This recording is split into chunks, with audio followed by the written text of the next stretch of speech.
สันติภาคอยากวันรักสวัสดีครับโคดพอนิง Hi oi don't you know what is behind me this is what you call hammock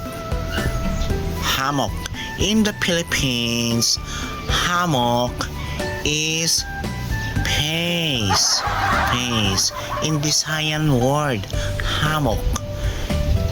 The Visayan word of hammock, it means you're an ugly guy or you're ugly girl, ugly face. Okay, that's hammock in Visaya in the Philippines, but in the USA in English hammock is like relaxing and you can sit down and you can lay down. Okay, that is the difference of hammock in between two words. Now you know.